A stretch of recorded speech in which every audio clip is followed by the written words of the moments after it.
Olá pessoal, aqui quem fala é Michele Camargo. Vamos a mais uma aula de resistência de materiais. Ainda dentro do capítulo 6, flexão. Nessa aula a gente vai fazer um exercício passo a passo, né, desde a formação do diagrama de esforço cortante, momento fletor, assim como também os cálculos, né, de reação dos apoios, para depois calcular a deformação propriamente dita, ou a tensão, né, decorrente da deformação por flexão, né? Então esse é um exercício bastante importante porque a gente vai fazer essa demonstração passo a passo. Bom, o exercício diz o seguinte: a viga simplesmente apoiada tem a área de seção transversal mostrada na figura abaixo. Determine a tensão de flexão máxima absoluta na viga e represente a distribuição de tensão na seção transversal nessa localização. Bom, então a gente tem uma viga com um carregamento distribuído uniforme de 5 kN por metro. Na direita a gente tem somente a viga somente apoiada e na esquerda a gente tem a viga fixada com pino, né? Então, quando é com pino, ela permite movimento de rotação. Então, nesse caso, eu não tenho momento resistivo. É claro que isso aqui não gira propriamente dito. Mas quando eu tenho uma flexão, por exemplo, o que que acontece? Vou exagerar, né? A viga faz isso, né? Então, ou seja, ela está girando em torno desse ponto. Então, eu não tenho momento resistivo, né? É claro que esse momento é bem pequenininho, né? Tanto que essa profundidade é chamada de flecha, né? E as normas elas determinam qual é a flecha máxima que uma viga de concreto, por exemplo, pode ter, né? Então isso é dada lá pelas normas. A viga que é uma viga em I, é uma viga bastante utilizada tanto na construção civil quanto nas construções metálicas, né, mecânicas, é, em por exemplo, em estruturas de telhados, também é usado, né, dessas vigas em I, eh, né, pela mecânica, né, pelos engenheiros mecânicos, né, no caso a estrutura metálica também o civil pode fazer, mas os mecânicos também utilizam bastante essa viga em I. Bom, aqui dentro da resolução, né, dentro de resistência materiais, não tem jeito, né? Diagrama de corpo livre na cabeça e depois as equações de equilíbrio. Então, nessa viga, a gente vai ter, né, tirando o vínculo, a força de reação AY e AX no ponto A, né, que é o à esquerda. Teremos também a força distribuída, nós temos, né, que pegar essa força distribuída e concentrar ela no centroide da distribuição, neste caso é no meio mesmo, porque já que ela é uniforme, né? E eu vou ter uma reação no apoio também à direita, que é o que eu estou chamando de ponto B. Bom, para calcular o valor de W, né, aqui a gente calcula pela área. Por que que a gente calcula pela área? A gente já vem falando isso, né? Porque isso aqui é a função, né, e a integral da função é o valor total de W, que é a função, né? Então, o W é uma função, o o Wx, né? Ele é a função. E o valor total da distribuição da coisa é a área, né? Então, a gente já sabe disso, a gente já calcula pela área, não precisa fazer integral para isso, né? Então, resulta em 30 kN, que será concentrada nesse ponto central. Aí eu aplico o somatório de forças na direção de x igual a zero, aqui eu verifico que é zero, né? Então, estou repetindo aqui, né? Nos exercícios anteriores, a gente nem fez essa parte. Somatórios de momentos, eu vou pegando agora em relação ao ponto A. Então fica by vezes L menos W vezes L dividido por 2 igual a zero. Né? Tudo que está no sentido anti-horário é positivo, que está no sentido horário é negativo. Daqui que vem mais para cá e menos para cá, porque o W faz girar no sentido oposto. Né? Se não tivesse nada atrapalhando, né, isso que ia acontecer. Daqui eu tiro então que o BY é igual a 30 vezes 6 dividido por 6, que dá 15 kN. Fazendo o somatório de forças na direção de y igual a zero, a y menos w mais by igual a zero, daqui eu tiro que, como eu já calculei o by, por isso que a gente fez o momento primeiro, eu já tenho o valor de AY. Já o diagrama de momento de força cortante ou de esforço cortante e momento vetor, a gente faz com base, a gente sempre repete, né, a figura, pode ser o diagrama de corpo livre, então eu poderia colocar aqui, né, a força AX, AY, aliás, né, que vale 15, a força que vale 15, aqui eu tenho a outra reação aqui vale 15 também. Aqui ficou bem falhado, né? 15. Então, o que que nós temos, né? E também a força W aqui. Mas a gente vai aplicar somente, vai usar, no caso, as forças que a gente tem lá do diagrama de corpo livre. Bom, o que que nós temos? Né? Que o dV dx é igual a W. Então, se eu separar, fizer pelas regra da separação, né? Fica dV igual menos W dx, aplico a integral, a gente vai chegar que V é igual a 15 menos 5x.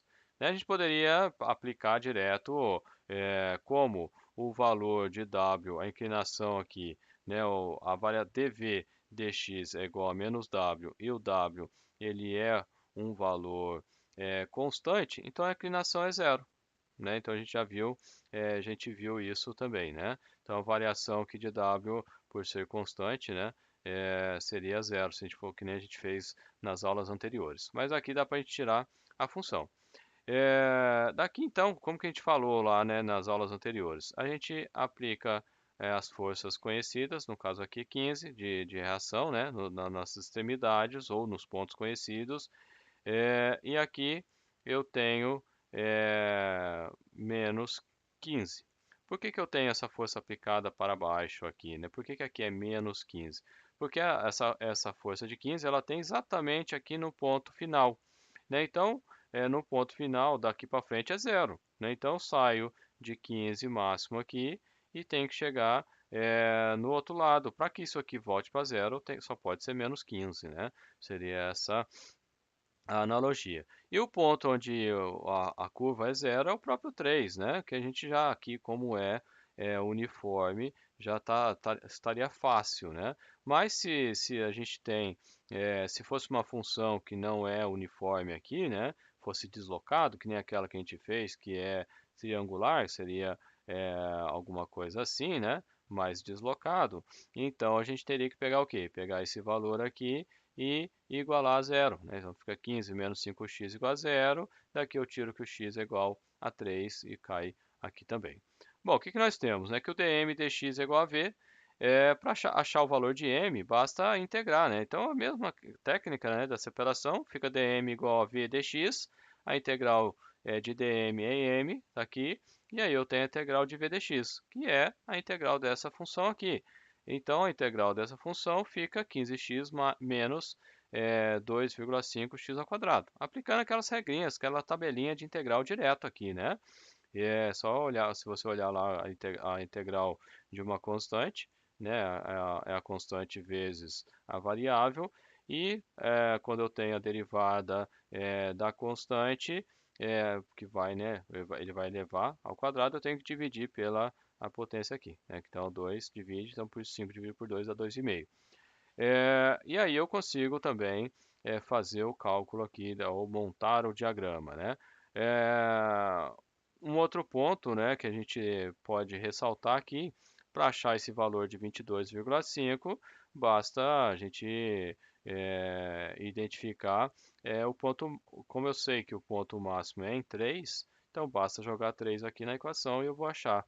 E os valores das raízes, basta igualar essa função a zero, e aí eu vou obter que é x igual a zero e x igual a 6. Né? Como é uma função do segundo grau, aí isola. No caso aqui, incompleta, né? Basta colocar em evidência, jogar para lá, para cá, a gente vai obter ou x é zero ou x é igual a 6, né? Que seria esses pontos aqui. E, como a gente falou, né, o máximo vai acontecer para x igual a 3 e, portanto, o momento 22,5 kN a partir dessa própria função aqui. Bom, uma vez feito isso, né, a gente precisa, o que que a gente tem na forma de tensão, né? Tensão momento vezes o raio dividido a distância, aliás, né, mais a distância em questão que eu quero calcular. Se for o sigma máximo, a distância máxima, dividido pelo momento de inércia. Bom, o que que nós temos, né? Nós temos que a função, que é a figura, né, que eu quero, a seção transversal, ela é em formato de I. Então, o que que nós temos? O momento de inércia total vai ser a soma de cada área dessa aqui.